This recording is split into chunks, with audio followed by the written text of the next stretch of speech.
Halo semua, Assalamualaikum warahmatullahi wabarakatuh.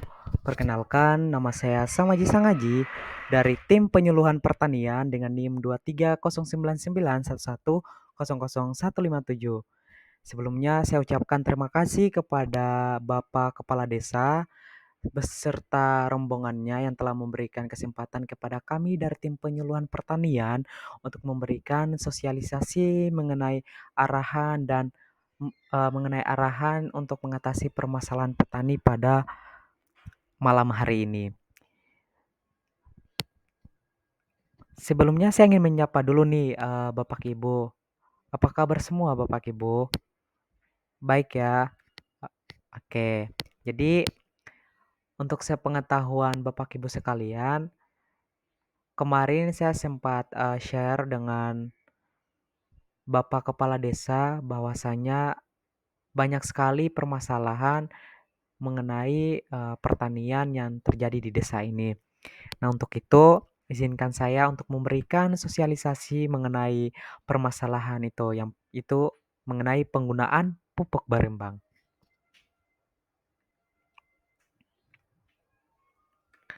Nah, perlu kita ketahui Bapak Ibu bahwa penggunaan pupuk berimbang adalah salah satu kunci utama untuk meningkatkan produktivitas tanaman dalam menjaga kesuburan tanah.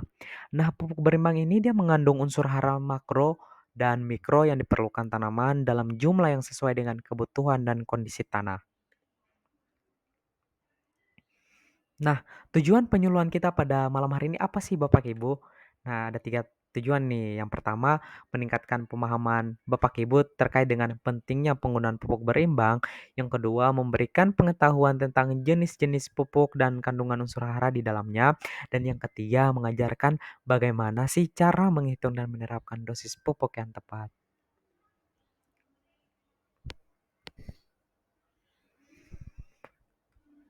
Terus pentingnya penggunaan pupuk berimbang itu apa?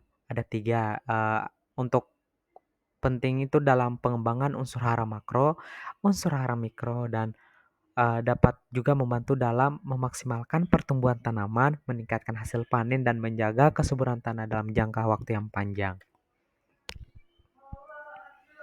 Nah, jenis-jenis pupuk yang perlu kita ketahui yaitu ada 3. Yang pertama ada pupuk organik, yang kedua ada pupuk anorganik, dan yang ketiga ada pupuk hayati. Nah, pupuk organik ini dia biasanya terdiri dari kompos, pupuk kandang, dan pupuk hijau. Sedangkan pupuk anorganik biasanya terdiri dari urea, TSP, KCI, NPK, dan pupuk mikro. Sedangkan pupuk hayati itu adalah pupuk yang mengandung yang terbuat dari mikroorganisme yang membantu dalam proses dekomposisi dan penyerapan nutrisi oleh tanaman. Nah, bagaimana sih praktik penggunaan pupuk berimbang itu, Bapak Ibu? Nah, dalam praktik penggunaan pupuk berimbang, kita menawarkan 3 cara. Yang pertama ada waktu aplikasi, yang kedua ada cara pengaplikasian, yang ketiga ada metode pengaplikasian. Untuk waktu pengaplikasian biasanya dimulai dari pemberian pupuk yang dilakukan sesuai dengan fase pertumbuhan tanaman, misalnya pada masa vegetatif dan masa generatif. Yang kedua, cara pengaplikasiannya. Nah, di cara pengaplikasian ini kita memakai 2 metode. Yang pertama ada basal dressing dan top dressing. Basal dressing ini biasanya digunakan untuk pupuk yang diberikan sebelum tanam atau pada saat tanam. Sedangkan top dressing itu adalah pupuk yang diberikan pada masa pertumbuhan tanaman. Ketiga, metode aplikasi. Nah, metode aplikasi ini adalah metode yang sering Bapak Ibu pakai nih dalam peningkatan produktivitas tanaman, yaitu penggunaan pupuk berimbang dengan teknik penyebaran, dengan teknik penugalan, dan dengan teknik sistem irigasi. Apa sih manfaat dan dampak penggunaan pupuk berimbang itu, Bapak Ibu?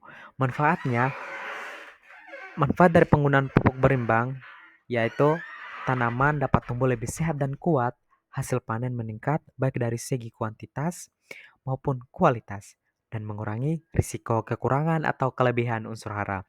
Sedangkan dampak positif yang terjadi pada lingkungan dari penggunaan pupuk berimbang ini yaitu dapat mengurangi pencemaran tanah dan air, dan yang kedua dapat menjaga keseimbangan ekosistem tanah. Nah, jadi kesimpulannya apa sih Bapak Ibu terkait dengan permasalahan penyuluhan pertanian dalam penggunaan pupuk berimbang? Nah, kesimpulannya bahwa penggunaan pupuk berimbang ini dia merupakan salah satu strategi yang sangat efektif dalam meningkatkan produktivitas pertanian secara berkelanjutan. Dengan pengetahuan dan praktik yang tepat, saya yakin bahwa Bapak Ibu dapat mengoptimalkan hasil panen Bapak Ibu sekaligus dapat menjaga kesuburan tanah terkait dengan pertumbuhan dan produktivitas tanaman di masa depan. Jadi diharapkan semoga sosialisasi yang saya berikan pada malam hari ini dapat memberikan gambaran dan juga dapat menyelesaikan permasalahan Bapak Ibu terkait dengan masalah pertumbuhan tanaman untuk penggunaan pupuk berimbang. Baik, mungkin itu saja apa yang bisa saya sampaikan. Kurang dan lebihnya saya mohon maaf. Billahi taufiq wal hidayah. Wassalamualaikum warahmatullahi wabarakatuh dan terima kasih.